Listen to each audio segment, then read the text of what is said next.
प्यार करने के लिए तो ये जिंदगी भी कम पड़ जाती है।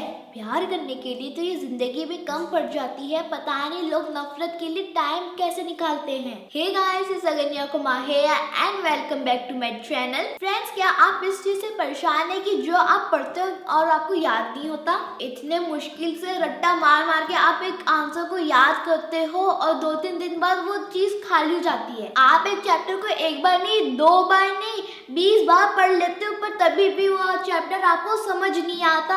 पर आपके क्लास में कुछ ऐसे बच्चे भी होंगे जो चैप्टर को एक बार पढ़ने से याद हो जाता है सारा चैप्टर की मैम ने क्या पढ़ाया है, जिसकी वजह से वो स्टूडेंट तो आपके टीचर के फेवरेट स्टूडेंट में से कहलाता है, क्योंकि मैम ने जो क्वेश्चन पूछा है उसका आंसर वो बहुत अच्छे तरीके से देता है और रेडी होता है कि मैम अगर कोई भी क्वेश्चन पूछेगी तो उसका सबसे पहले आंसर तो मैं ही दूंगा। तो ऐसा क्या रीजन है कि एक बच्चा जो है एक चैप्टर को 20 बार पढ़ लेता है पर तभी भी उसको समझ नहीं आता, और अगर मुश्किल से याद होता है तो 2-3 दिन बाद भूल जाता है, और दूसरा स्टूडेंट जो एक चैप्टर को एक ही बार पढ़ के उस चैप्टर को समझ लेता है, उस चैप्टर के सारे क्वेश्चन आंसर को फ्लुएंटली कर लेता है और क्लास का टॉपर भी बनता है। फ्रेंड्स, तो आज मैं आपके लिए ऐसे हैक्स लेकर आई हूँ जिसको आप फॉलो करके एक जीनियस स्टूडेंट की कैटेगरी में आ जाओगे, जिससे आपके सारे फ्रेंड्स आपसे इम्प्रेस रहेंगे और ट्रस्ट मी कि आपके जैसे बनने की भी सोचेंगे, और क्लास टीचर भी आप ही का एग्जाम्पल देगी। देखो,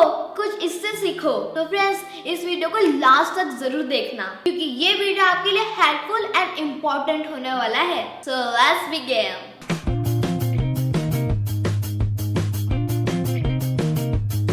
इस लॉकडाउन में तो मैंने कुछ स्टडी नहीं की है और मैम ने बोला कि फाइनल एग्ज़ाम आ गए हैं और मैम ने उसकी डेटशीट भी भेज दी है और मुझे सारे के सारे आंसर भी याद करने हैं। अगर मैं याद नहीं करूँगी तो मुझे एग्ज़ाम में मिल जाएगा अंडा, और मुझे अगर अंडा मिल गया तो मम्मा पापा मुझे बोर्डिंग स्कूल में भेज देंगे। नहीं, मुझे बोर्डिंग स्कूल नहीं जाना, मैं सारे के सारे आंसर को याद करूँगी।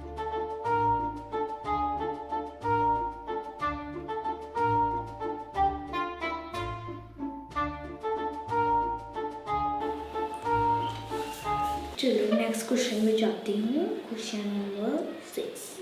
अरे, ये क्वेश्चन मैंने कल याद तो किया था पर अब एग्ज़ाम के समय में मुझे याद नहीं आ रहा, और मैंने तो इस क्वेश्चन को कितना रट रट के याद किया था। और अगर ये वाला क्वेश्चन मुझे नहीं आया, क्योंकि इस पेपर में सबसे ज़्यादा मार्क्स वाला क्वेश्चन भी यही है, और अगर मैंने नहीं किया, मेरे 0 मार्क्स आ गए, तो मेरा बोर्डिंग स्कूल में तो जाना पक्का ही है। भगवान प्लीज़ याद दिला दो, ये मैं इसका आंसर क्या है, जल्दी जल्दी आ जा, आ ही नहीं रहा याद। Hack 1, break long sentence in short parts. Friends, जब आपको लंबे लंबे आंसर को याद करना होता है तो बैंड बज जाती है, पर आप ये 3 स्टेप जो मैं आपको बताने वाली हूँ उसको फॉलो करके आप उस क्वेश्चन को एकदम अच्छे से याद कर सकते हो।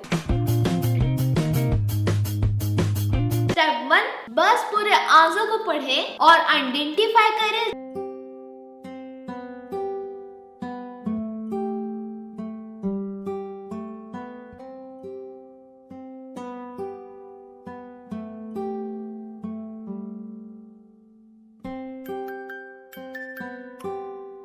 वर्ड्स और न्यू वर्ड्स को अंडरलाइन करो, और अगर आपके घर में डिक्शनरी हो तो आप उस डिक्शनरी के मीनिंग, हिंदी मीनिंग निकाल सकते हो। अगर आपके पास डिक्शनरी नहीं है तो फोन में कोई भी डिक्शनरी ऐप को डाउनलोड कर सकते हो और अपने नोटबुक में उस वर्ड की हिंदी मीनिंग और अपने हिसाब से अपने वर्ड्स में लिखें।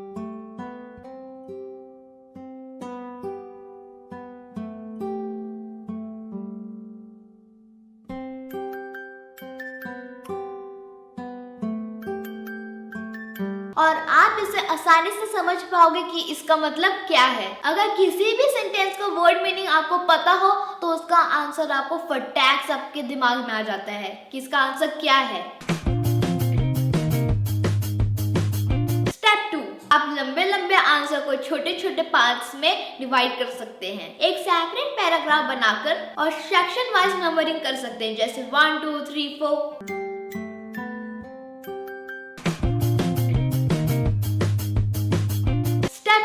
छोटे छोटे सेंटेंस को सेपरेटली पढ़ना शुरू कर दें और तब तक पढ़ते रहे जब तक अच्छे से याद ना हो जाए।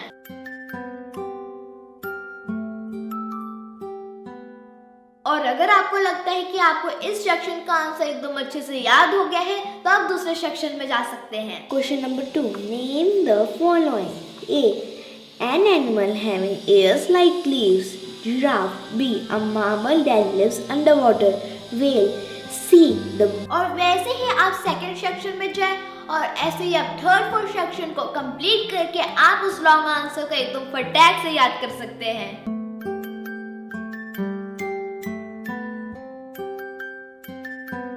मैंने तो सारे क्वेश्चन के सही सही आंसर लिखे हैं और मेरे तो 99% से ज़्यादा मार्क्स तो आ ही जाएंगे। थैंक यू गॉड, मेरे तो बहुत अच्छे मार्क्स आएंगे और मेरा ये वाला एग्ज़ाम तो बहुत अच्छा गया।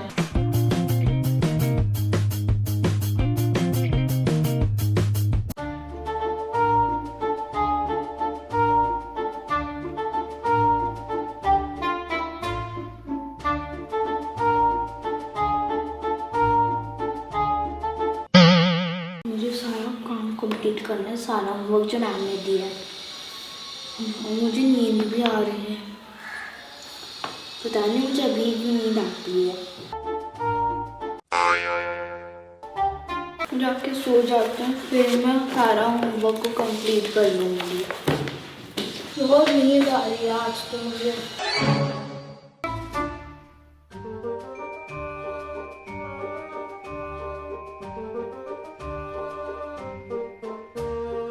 नींद पूरी हो गई, अब मैं जाऊंगी और मन लगा के पढ़ाई करूंगी। लाओ रोटी लाओ दाल लाओ खूब उड़ाओ माल।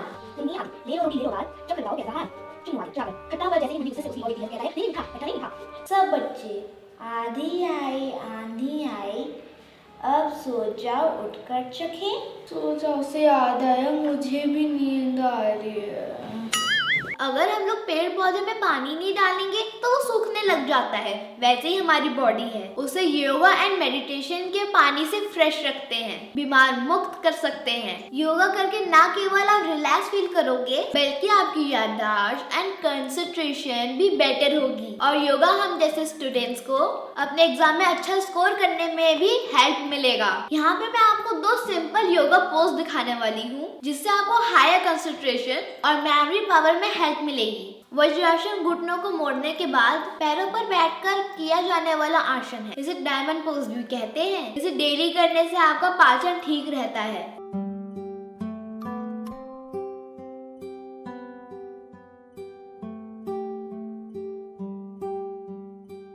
और कब्ज की प्रॉब्लम भी दूर होती है। आप इस पोज में मेडिटेशन भी कर सकते हैं।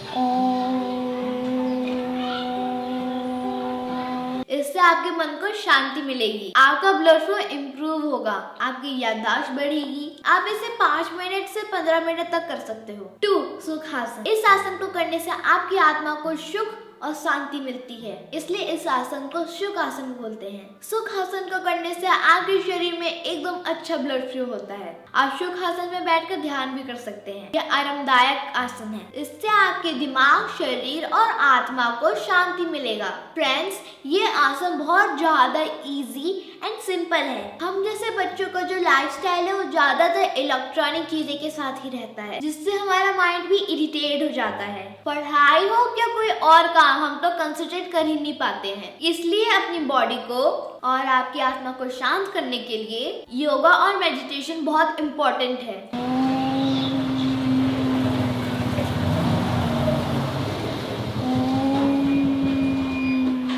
आप इसे 5 से 10 मिनट तक कर सकते हो।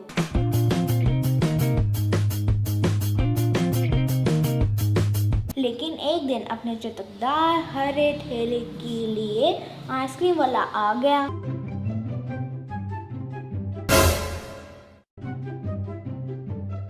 पूजा, ये कौन सा पढ़ने का तरीका है? मुझे सब पता है कि तुम्हें पढ़ाई करने का तो मन करता है नहीं, तुम बस अपने पापा के डर से पढ़ाई करती हो। और ये कौन सा तरीका है पढ़ाई करने का? चल चल के कोई पढ़ाई करता है? ये कौन सा तरीका मुझे बताओ। क्या मम्मा दिन में मुझे चिल्लाते रहती हो। अंगन्या कुमार ने बोला था कि चलते चलते पढ़ाई करना हमारे ब्रेन के लिए बहुत अच्छा होता है। हाँ, ये सबसे फालतू की बात है। जाओ टेबल चेयर में पढ़ाई करो।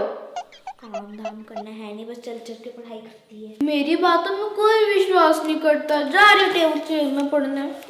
हम लोग यूजुअली बैठ के पढ़ाई करते हैं। हम लोग बेड में पढ़ के पढ़ाई करते हैं, चेयर में बैठ के पढ़ाई करते हैं, क्या सोफे में बैठ कर पढ़ाई करते हैं। चलते चलते पढ़ना भी एक अच्छा ऑप्शन है जो ज्यादातर लोग इग्नोर कर देते हैं, पर चलते समय पढ़ना आपके लिए बेनिफिशियल होता है। एक तो आप चलते समय पढ़ते हो तो आपकी एक्सरसाइज हो जाती है, आप खुद को एंटरटेन कर सकते हो।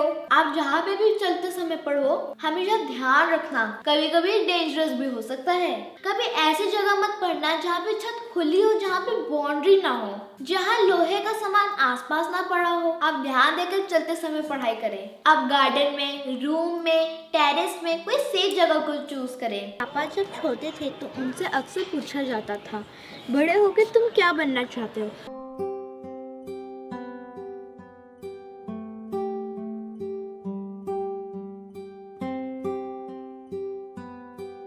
वॉकिंग आपको एक्टिव बनाता है, आपके ब्रेन के ब्लड फ्लो को इंकरेज करता है और आपके द्वारा याद किया हुआ चैप्टर टेक्स्ट याद करना आसान बनाता है।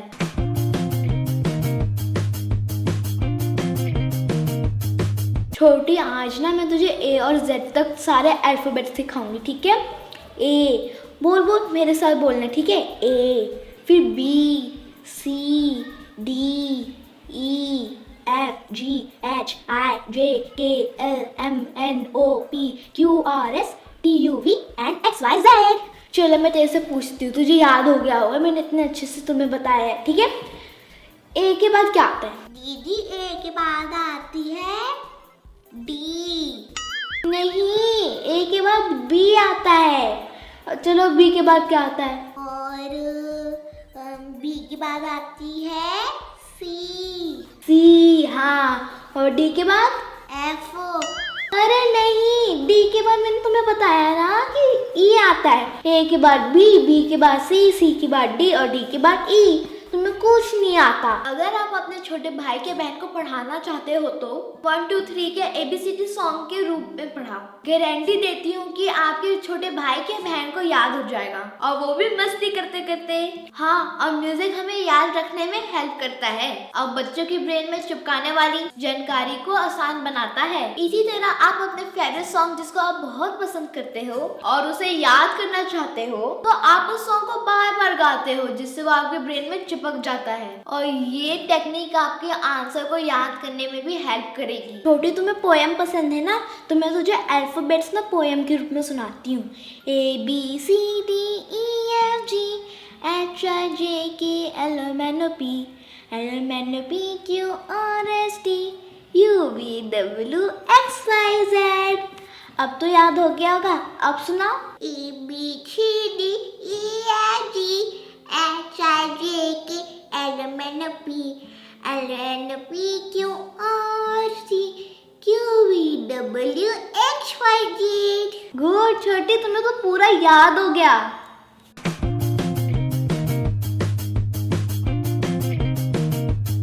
Birds do not bloom and are under blooming stage while flowers are well bloomed.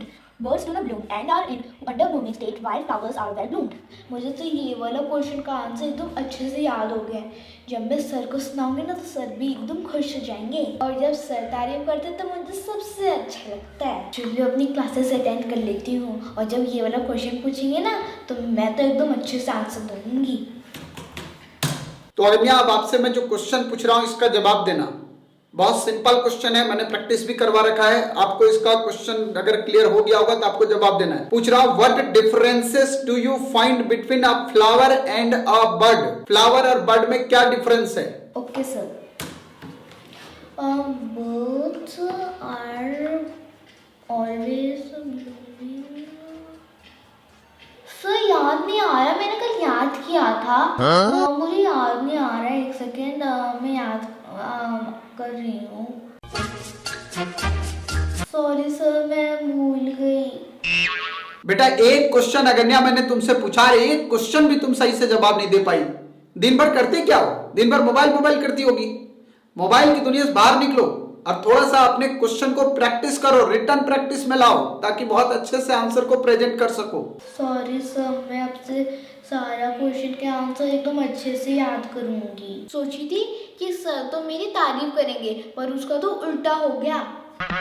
तो फ्रेंड्स, जब मैं कोई पर्टिकुलर आंसर को बहुत अच्छे से याद कर लेती हूँ तो मैं अपने बुक को बंद कर लेती हूँ और सीधे अपने फोन को निकाल लेती हूँ और अपने आंसर को रिकॉर्ड कर लेती हूँ जिसको मैंने याद किया है। और एक बार जब रिकॉर्डिंग हो जाती है तो मैं रिकॉर्डिंग को ऑन करती हूँ और सुनती हूँ और जो आंसर है उसको उससे मैच करती हूँ, ये चेक करने के लिए कि मैंने सही बोला है, कोई पॉइंट छूट तो नहीं गया है कि मैंने गलत बोला है। सेकंड मेथड ये करती हूँ कि जब मैं कोई क्वेश्चन के आंसर को याद करती हूँ तो मैं उसको नोटबुक में लिख लेती हूँ। फिर मैं अपने आंसर को मैंने बुक खोला जो मेन आंसर है उससे चेक करती हूँ कि मैंने सही लिखा है कि नहीं, और अगर मैंने गलत किया है तो एक बार मैं फिर से वही स्टेप को फॉलो करती हूँ और फिर से अगर कोई आंसर गलत होता है तो फिर से मैं करती हूँ, और अगर सही होता है तो मुझे याद हो गया है वो आंसर। दोनों मेथड से सुनने और बोलने के साथ साथ आंसर लिखने की क्रिया आपकी मेमोरी पावर को एनहांस करेगी। Yes, I saw some insects near my flower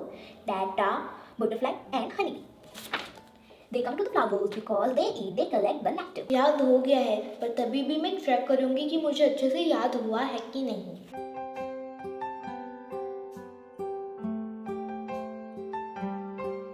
Yes, I saw some insects near my garden that are butterfly and honeybee. They come to the flowers, they eat, they collect the nectar. मैं check कर लेती हूँ मैंने सही याद किया है कि नहीं।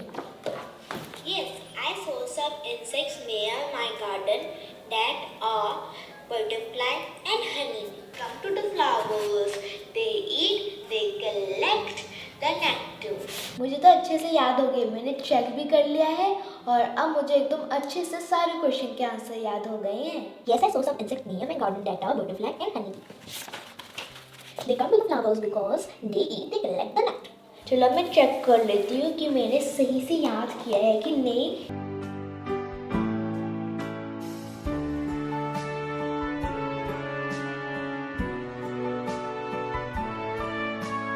चलो मैं चेक कर लेती हूँ कि मैंने सही आंसर लिखा है कि नहीं। I saw some insects the nectar. ये वाला आंसर भी सही है। मैंने तो अच्छे से प्रिपरेशन कर ली है।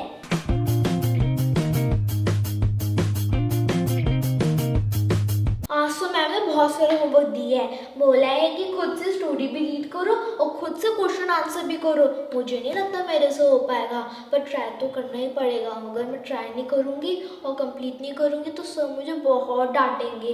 ट्राई करती हूँ चलो। पाठ 9, स्वतंत्रता की ओर। नन्ही को पता था कि आश्रम में कोई बड़ी योजना बन रही है, पर उसे कोई ना बताता। वे सब समझते हैं कि मैं 9 साल का हूँ, इसलिए मैं बुद्धू हूँ, पर मैं बुद्धू नहीं हूँ। नन्ही मन ही मन बड़बड़ाया।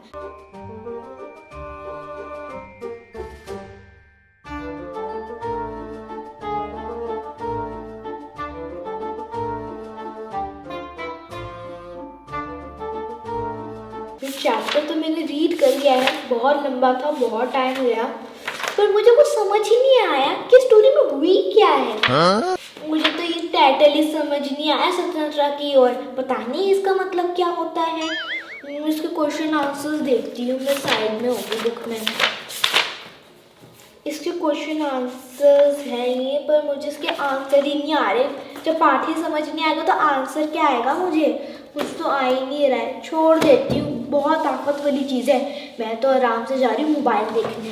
अपने कॉन्सेप्ट के बारे में अपने दिमाग में एक मूवी बनाए। फ्रेंड्स, ये चीज़ तो हम जानते भी हैं और मानते भी हैं। जब हम कोई मूवी देखते हैं तब हम अपने पेरेंट्स के फ्रेंड्स को वो मूवी एकदम अच्छे से समझाते हैं, स्टार्टिंग से लास्ट तक एकदम अच्छे से उसको सुना देते हैं। पर जबकि तो हमने मूवी को बस एक ही बार देखी होती है। इसका मतलब हमारे पास एक इनैचुरल पावर है कि जब हम कोई मूवी को एक बार देखते हैं तो उसकी स्टोरी को एकदम अच्छे से याद कर लेते हैं। तो क्यों ना हम इस पावर को अपने पढ़ाई में भी यूज करें। आप मान लो कि आप एक चैप्टर को कर रहे हो, सबसे पहले आपको क्या करना है, उस चैप्टर के बारे में अपने दिमाग में एक सीन क्रिएट करना है और उस सीन में अलग अलग कैरेक्टर होंगे। आप उस कैरेक्टर में जो भी सिचुएशन को यूज करे गए हैं, फॉर एग्जाम्पल स्टोरी में एक ऐसी सिचुएशन है कि स्टोरी में डिमांड है कि ये कैसे हो गया, वो कैसे हो गया, ये क्यों हुआ, ये कैसे हुआ। अगर आप कुछ इस टाइप की स्टोरी को अगर आप अपने दिमाग में कुछ उसको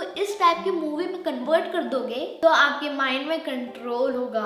तो आप जब चाहे तब आप अपने माइंड को उस मूवी को प्ले कर सकते हो और किसी भी सवाल का जवाब उस चैप्टर से दे सकते हो। सबसे बड़ी बात ये हो जाएगी कि आपको अपनी पढ़ाई बहुत इंटरेस्टिंग लगने लग जाएगी। जो पढ़ाई का प्रेशर आपके दिमाग में हावी हो रहा था वो पूरी तरह से खत्म हो जाएगा। चलो क्लास का टाइम हो गया, मैं अपने क्लासेस को अटेंड कर लेती हूँ।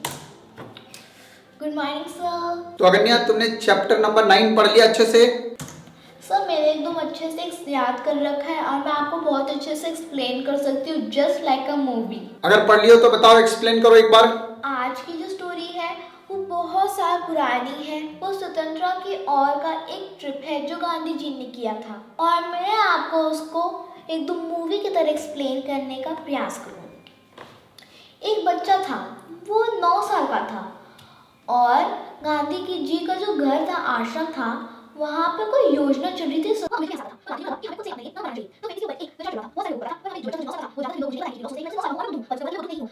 तो यही थी स्टोरी। वेल डन बेटा, वेल डन, बहुत बढ़िया अगन्या, बहुत अच्छा तुमने एक्सप्लेन किया, बहुत ही बढ़िया, एकदम बिल्कुल मूवी की तरह एकदम आपने एक्सप्लेन किया। वेल डन प्रयास। Thank you sir.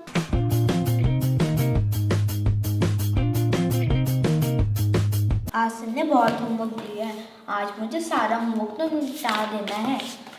मेरी पेंसिल और मेरा इरेजर यहाँ। इसके बाद इसका क्या करना है, ये क्या दे रखा है।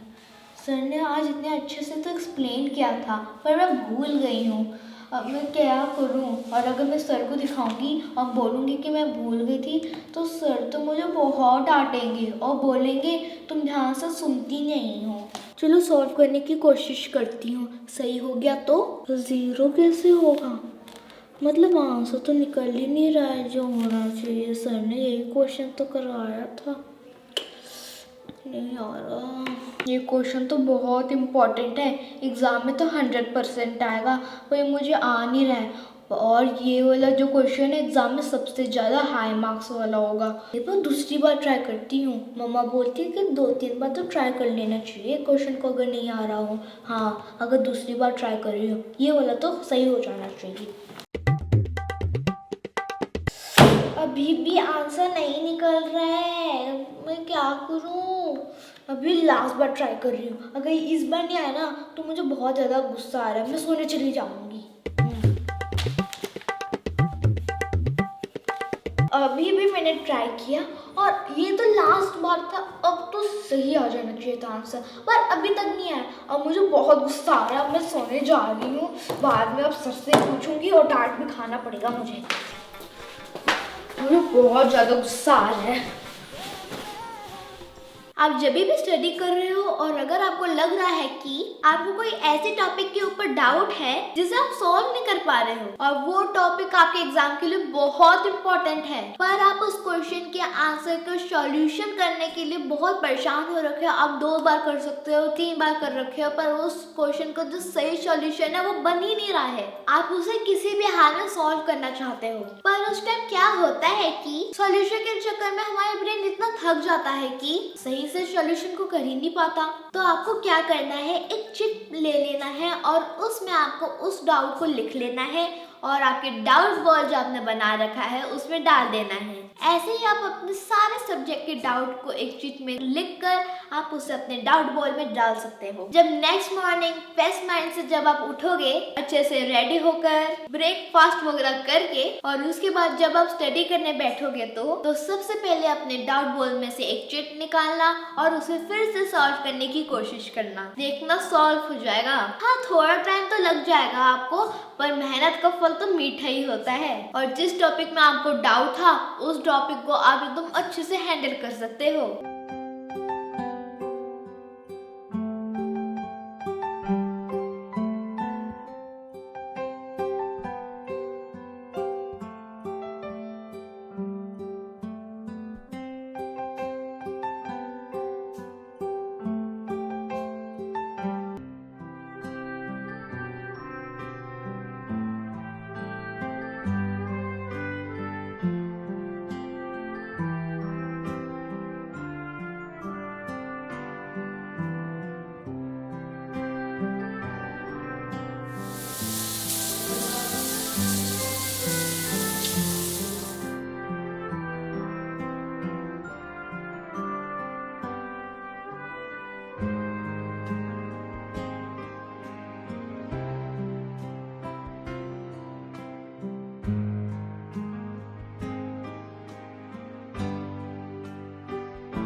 ये क्वेश्चन तो मुझे कल नहीं आ रहा था, आज ट्राई करती हूँ।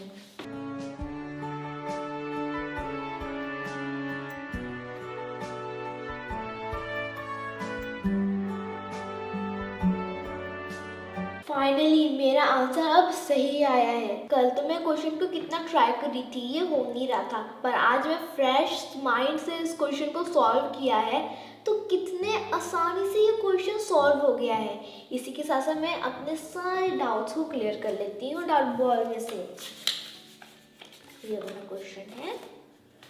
That's all for today's video. I hope आपको मेरा ये वीडियो आपके एग्जाम के लिए बहुत हेल्पफुल रहेगा। और अगर ये वीडियो आपके लिए हेल्पफुल हो तो इस वीडियो को लाइक और चैनल को सब्सक्राइब जरूर कर देना। और फ्रेंड्स, मुझे पता है कि आप सबके एग्जाम आने वाले और मेरे भी आने वाले हैं, तो मैं आपके लिए लेकर आऊंगी और भी कुछ इस टाइप की स्टडी हैक्स। और अब से मैं 24 आवर्स चैलेंज वाले वीडियो भी लेकर आऊंगी। और हाँ, हर वीक में मैं आपसे एक बार मिलती थी, पर अब मैं एक बार नहीं दो बार आपसे मिलूंगी। थैंक यू सो मच कि आप मुझे बहुत ज्यादा सपोर्ट करते हो और इंकरेज करते हो, और इससे मैं बहुत ज्यादा मोटिवेट होती हूँ अगले वीडियो बनाने के लिए। तो मैं आपको मिलती हूँ अपने नेक्स्ट वीडियो में। Till then bye bye.